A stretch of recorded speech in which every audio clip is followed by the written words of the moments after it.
នឹងមកចែករំលែកការកាត់សក់ផងយើងគឺអត់មានអីច្រើនទេគឺដែលទេប៉ុន្តែធ្វើម៉េចឲ្យតែយើងមានដៃទន់ថាដៃទន់កុំឲ្យវារំបាក់ណាកុំឲ្យដៃនឹងវារឹងតែដៃរឹងគឺកាត់អត់បានស្អាតទេសំខាន់គឺដៃទន់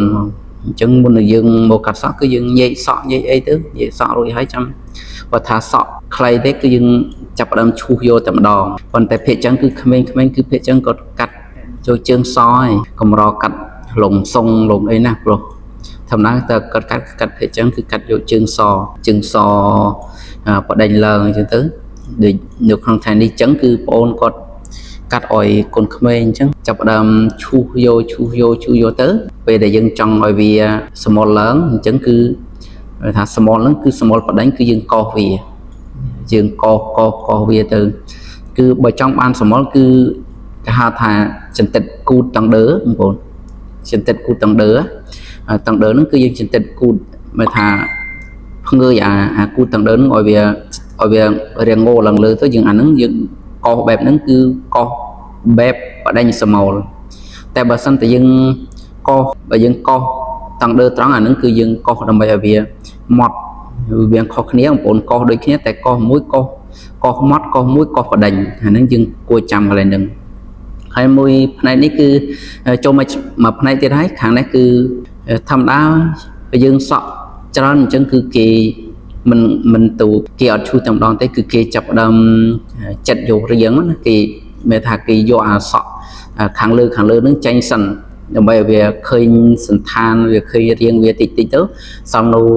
ល់ខានប្រហែលគឺយើងចាប់ផ្ដើម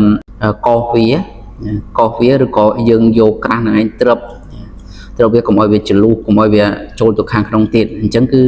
បងប្អូនការកាត់សក់នេះគឺត្រូវកំណត់ដែរបងប្អូនមុនដំបូងគឺខ្ញុំចង់ឲ្យបងប្អូនដែលដៃថ្មីដែលទៅរៀនហ្នឹងគឺត្រូវតែកុំចាំតែភ្ញៀវមកដល់គឺដើរតូនតាណាក៏ដោយឃើញក្បាលមនុស្សប្រុសអីផ្សេងគឺចាប់ផ្ដើមសម័យថាក្បាលនេះបើសិនតែអញកាត់ម៉ូតចេះម៉ូតចោះសមហ្នឹងណាយើងសម័យទៅបើយើងមិនបានកាត់ទេតែយើងសម័យយើងគិតមើលក្មេងអញ្ចឹងទៅឃើញក្បាលក្មេងអញ្ចឹងទៅគឺចាប់អារម្មណ៍ក្បាលនេះកាត់មិនបានសមកាត់ក្បាលនោះកាត់មិនបានសមតែយើងចេះសម័យអញ្ចឹងមិនយើងអាចកាត់សក់បានចេះលឿនបើសិនតែយើងអត់សម័យទេយើងឃើញក្បាលធម្មតាធ្វើធម្មតាដល់ពេលតែភៀវមកដល់គឺអត់ដឹងថាកាត់សក់ម៉ូតអីឲ្យភៀវទេបើភៀវខ្លះគាត់កំងម៉ូតទៅគាត់កំងគាត់អីគឺអានោះអត់ជាបញ្ហាទេហើយហ្នឹងវាមិនជាបញ្ហាទេយើងកត់តាមម៉ូតអញ្ចឹងទៅតែភៀវខ្លះគឺគាត់អត់ចេះកំងទេអត់ចេះកំងម៉ូតទេអញ្ចឹងយើងត្រូវតែសម័យកាត់ថាកាត់យ៉ាងណាសមយ៉ាងណាមិនសមអីណានេះយើងត្រូវតែសម័យអញ្ចឹងយើងជាជាងកាត់សក់យើងត្រូវតែឃើញក្បាលគឺត្រូវតែចាប់អារម្មណ៍ផងកុំយើងទៅរៀនហើយយើងអត់ឃើញក្បាលគេយើងអត់ចាប់អារម្មណ៍ហើយយើងទៅកាន់ម៉ូតសក់មិនបើយើងអត់ចេះសម័យយើងអត់ចេះចាប់អារម្មណ៍នឹងក្បាលផងយើងរៀនមិនចេះបើយើងអត់ចាប់អារម្មណ៍នឹងក្បាលផងសំពេតអីចឹងទៅសក់ញោសំពេតណាសំពេតទៅសក់ខ្លះកប៉ងឡើងអីចឹងទៅអានឹងយើងកាត់មិនអីអានឹងយើងសង្កេតគ្រប់សពហ្មងនិយាយទៅថាសង្កេតគ្រប់សពព្រោះយើងជាជាងកាត់សក់យើងត្រូវតែចេះច្នៃប្រឌិតបានល្អដូចនៅពេលនេះគឺបងអូនគាត់ចាប់ផ្ដើមកាត់ខាងរួចហើយគាត់កាត់ខាងក្រោយគឺគាត់ចូលខាងលើនឹងឲ្យវាឃើញសន្តានស្អាតបដិញគ្នាមកតែម្ដងអញ្ចឹងបងប្អូនម៉ូតហ្នឹងគឺបើសិនតែយើងលើកខាងលើហ្នឹងប៉ុណ្ណាខាងក្រោយក៏យើងលើកប៉ុណ្ណឹងដែរវាលេងតែម៉ូតផ្សេងណាបើម៉ូតផ្សេងគឺដូចជាម៉ូតស្អីកអយអីនេះម៉ូតកអយម៉ូតអីគេទុកខាងក្រោយហ្នឹងម៉ូតសក់ហ្នឹងគឺយើងគិតតែរេះតិចអីចឹងទៅឬក៏យើងធ្វើឲ្យសក់ហ្នឹងវាមានកុំឲ្យក្រាស់ពេកអញ្ចឹងទៅគេចាប់បន្តិចទេតែម៉ូតបើសិនតែខាងលើនឹងគេលើកប៉ុណ្ណាហើយគឺខាងក្រោយក៏យើងលើកប៉ុណ្ណឹងដែរឲ្យវាស៊ីគ្នាមិនមែនខាងមុខលើកតិចហើយខាងក្រោយនឹងលើកឡើងវាអានឹងវាអត់សមទេ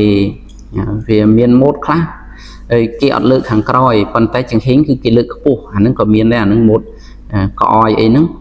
លីកអយលីអីហ្នឹងអានឹងគេកាត់អញ្ចឹងហើយក្រោយមកយើងចាប់ផ្ដើមបងគាត់កាត់យកខាងលើម្ដងកាត់ខាងលើហើយបើស៊ីគ្នាហើយសក់ខាងលើហ្នឹងគឺមិនមែនយើងចេះតែកាត់ទេភ្ញៀវសួរភ្ញៀវដែរបងប្អូនជាងនេះគឺទៅសួរភ្ញៀវ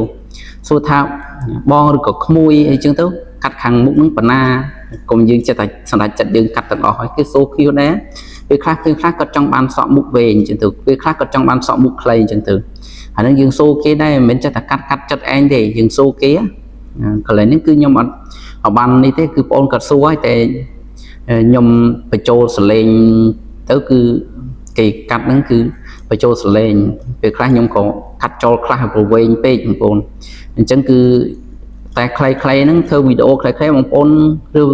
បងឬក៏បងប្អូនដែលចូលមើលវីដេអូខ្ញុំហ្នឹងគឺពិចារណាផងទៅហើយយកអាណាដែលកន្លែងណាដែលយើងយកបានទៅកន្លែងណាមិនយកមិនបានយើងចាំរៀនបន្ថែមជាមួយគ្រូថែមទៀតអាហ្នឹងវាជាចាំបាច់ដែលយើងត្រូវមើលបំពេញបន្ថែមអំពីអ្នកអតីសិក្សាណាខ្ញុំក៏ត្រូវសិក្សាដែរអញ្ចឹងជាចុងក្រោយចប់ហើយបងប្អូនណាវីដេអូខ្ញុំអត់ធ្វើវែងទេព្រោះបន្តិចតួចទេអត់ចង់ធ្វើវែងទេធ្វើវែងក៏មិនសូវមានអ្នកមើលដែរ